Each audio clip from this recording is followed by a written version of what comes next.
Salam sejahtera to Dr. Habima. We are the members from Home Group 2. So in this video, we are going to present our group assignment on fast Fourier transform. So fast Fourier transform is an efficient algorithm used to compute discrete Fourier transform of a signal. It converts a signal from the time domain into the frequency domain, allowing the frequency components of the signals to be analyzed. So the purpose we are using signal processing is to analyze the frequency content of signals, filter unwanted frequency, perform spectral analysis, and enable efficient digital signal processing.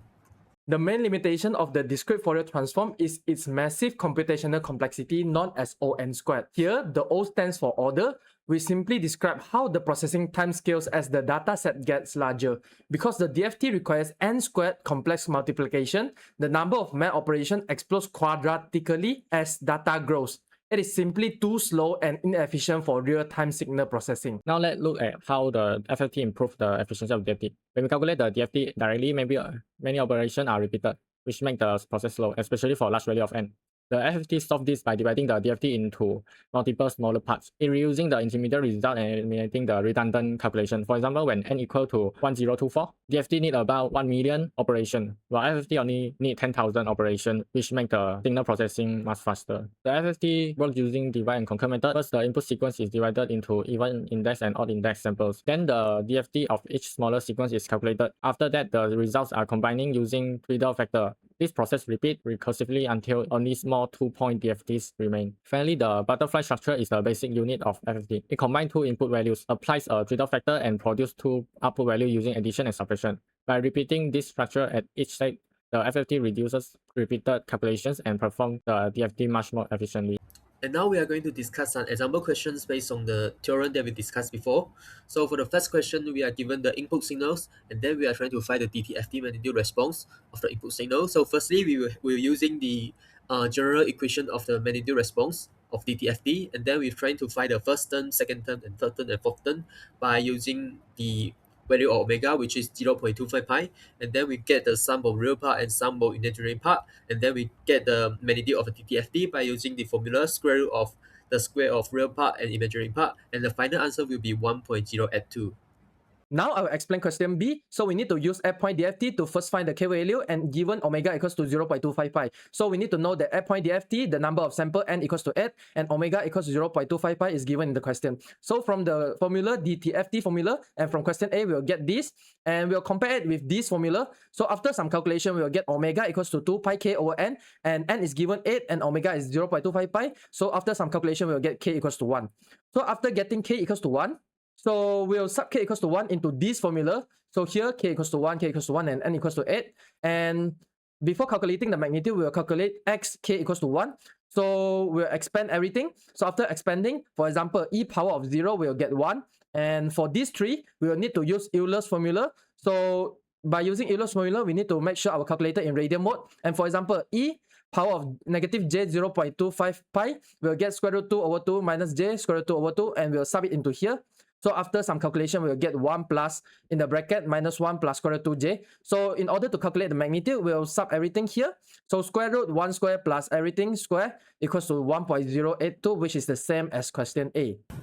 So for part C, we need to compute the 4-point AFT of the input signal xn using the radiate 2 butterfly method. So first we need to divide the input into its even and also odd index samples. So the even index sequence is xe and the odd index sequence is xo. So we need to calculate the 2-point DFT of each sequence, and then for the even sequence we can get 2 and also 0, and for the odd sequence we can get negative 2 and 0. And then we need to combine this result using the radiate 2 FFT equation, and we can use this equation for k equal to 0, we can get x0 equal to 0, while the x2 equal to 4. And for k equal to 1, since both e1 and also 0, 1 are 0, so we can obtain that x1 is 0 and x3 also is 0. Therefore, the final 4-point AFT is 0040.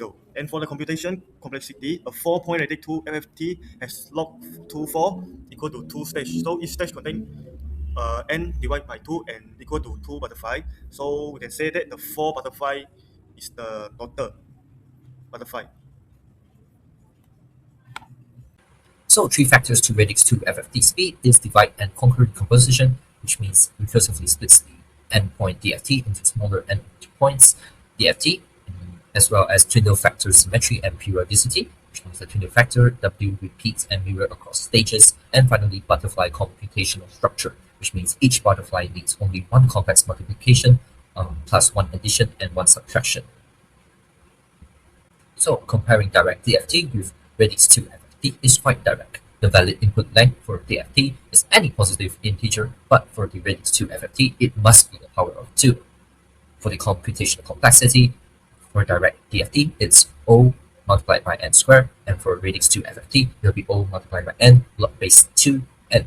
And for non-power of 2 signal direct DFT will be computed directly, no changes needed. But for the radix 2 FFT, there will be required a zero padding or truncation. So this is the disadvantage of radix 2 FFT. If the actual signal isn't a power of 2, it can introduce spectral leakage or discarded information.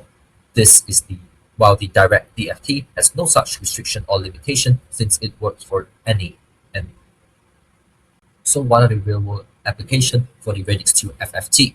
Audio and speech processing, image processing, as well as communication systems. This includes noise reduction, speech recognition, music analysis, image filtering, image compression, edge detection, OFDM in Wi-Fi and 4G, 5G networks, spectrum analysis, and channel estimation.